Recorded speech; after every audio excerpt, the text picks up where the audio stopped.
Our coverage of President Trump's visit to Wildwood continues now. Air Force One is en route. Eyewitness News reporter Alecia Reid is live at Atlantic City International Airport awaiting President Trump's arrival. Alecia. That's right. The press has been here for hours, standing in place, waiting for the president to get here.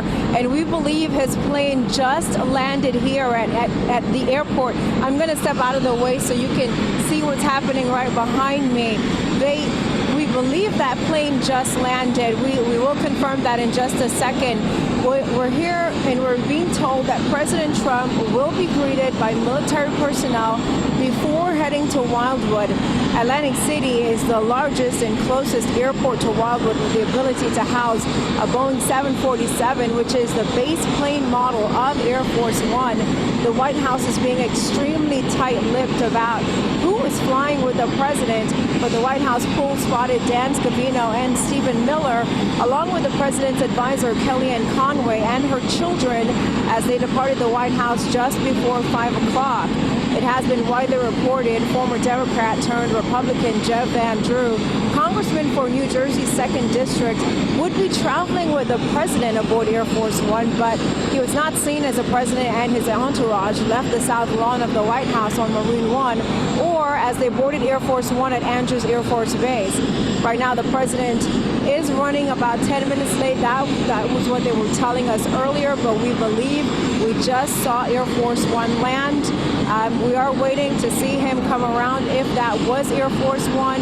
After arriving here in Atlantic City, they'll be getting on Marine One, heading to the Keep America Great rally where thousands of people are waiting.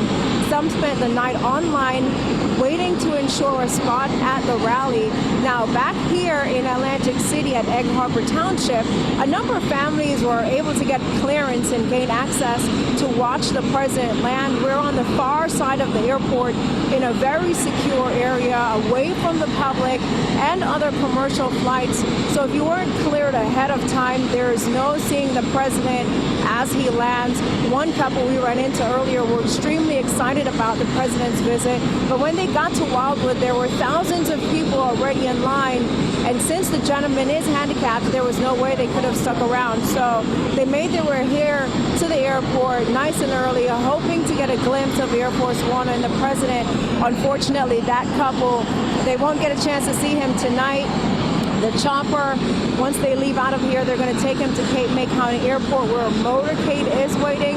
And of course, there are going to be a lot of street closures in that area. So if you do planning on being there, make sure to plan accordingly.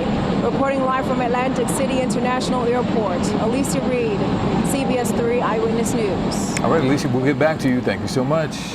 As the Wildwoods awaits. Yes. It awaits.